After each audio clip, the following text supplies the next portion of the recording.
Good evening everyone. કેમ છો તમે બધાય? આઈ હોપ કે તમે બધાય મજામાં હશો.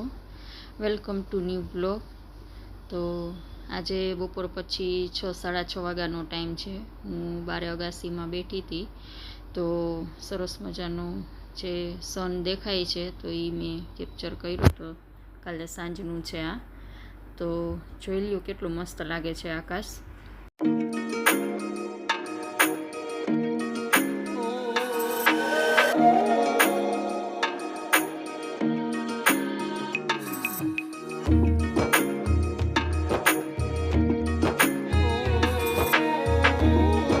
તો હું ને મૈત્રી બે સાંજના ગરબા બોલવા માટે આવી ગયા હતા, કારણ કે 7:15 જેવું થાય એટલે ગરબા ચાલુ કરી દેવાના હોય છે.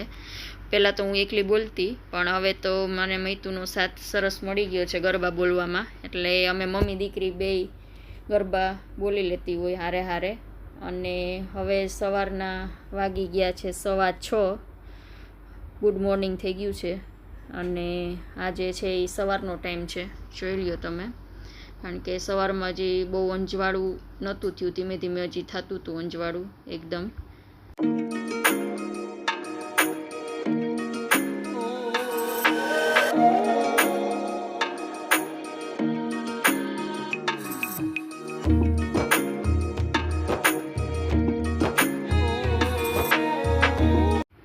અને હું સવારમાં આવી ગઈ હતી કિચનમાં. મૈતુને સહેજ શરદી જેવું હતું એટલે મેં એને નાસ્તાનું પૂછ્યું કે શું નાસ્તો કરવો છે. તો કે મમ્મી એને પૂછ્યું અને મહર્ષિને પૂછ્યું. તો બેયને નિમકવાળી રોટલી જ ખાવી હતી. મેં પહેલાં ભાખરીનું કીધું તો કે ના, અમારે નિમકવાળી રોટલી ખાવી છે. તો એ બે માટે મેં નિમકવાળી રોટલી બનાવી, કારણ કે સવારમાં દૂધ આરે અથવા છાશ આરે, અથાણા આરે એવી રીતના એ રોટલી સવારમાં નિમકવાળી હોય ને તો વાંધો નથી આવતો. બે નાસ્તા કરી લઈએ છે. ભાખરીને ક્યારેક ભાખરી પણ બનાવતી હોઉં છું. અને એ બે ગયા સવારે સ્કૂલે વયા ગયા. એ પછી મેં બધું કામ પતાવ્યું. કપડાં સૂકવવાના હતા, ઘરનું બધું. આજ મારે બેડશીટ ને એ બધું ચેન્જ કરવાનું હતું, તો બેડશીટ ને એ બધું મેં ચેન્જ કર્યું. અને હમણાં તો માતાજીના નોરતા ચાલે છે એટલે એમાં ટીવીમાં પણ એ બધું સાંભળતી હતી. અને ઘરનું બધું કામ સરસનું ક્લીન થઈ ગયું છે. અને હવે હું જઈશ પૂજાપાઠ કરવા માટે, કારણ કે સૌથી પહેલાં તો હું આનંદ માટે પરોઠા બનાવી લઈશ, એટલે પછી મારે પૂજા કરવી હોય તો હું નિરાતે કરી શકું, અને એને નાસ્તો કરવો હોય પણ તો એ થઈ શકે. એટલે હું આવી ગઈ હતી એના પરોઠા બનાવવા માટે. અને હવે હું પછી નિરાતે પૂજા હું ચાલુ કરીશ. જે ડેઈલી રૂટિન જે મારું છે એ હું હવે ચાલુ કરી દઈશ, કારણ કે શાંતિ હોય છે ને તો કરવાની પણ મજા આવે છે. તો ચાલો હવે હું પૂજા કરી લઉં.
પૂજા કરી અને પૂજા કરીને પછી મેં નાસ્તો કર્યો. મેં પણ નિમકવાળી રોટલી જ નાસ્તો કર્યો હતો. તો એ નાસ્તો કરી થોડીક વાર રેસ્ટ કરી, થોડીક વાર બેઠી હતી થોડીક વાર માટે કે રેસ્ટ કરી લો. પછી હું આવી હતી કિચનમાં.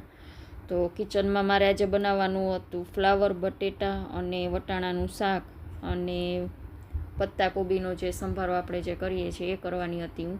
અને એક બાજુ મેં ભાત પણ કરવા માટે મૂકી દીધો હતો અને એક બાજુ ફટાફટ મેં શાક વઘારી લીધું.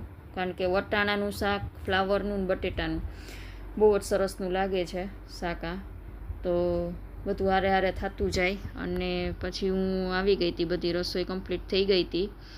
તો કારણ કે મૈતુની રાહ જોતી હતી, કારણ કે મૈતુ પણ 12:30 વાગે આજે છૂટી જવાની હતી, કારણ કે ફંક્શન છે એને. તો આજે સ્કૂલમાંથી છોકરાઓને વહેલા છૂટી આપી દેવાના હતા, કારણ કે વહેલા આવે તો વહેલા જમે અને થોડોક આરામ કરે.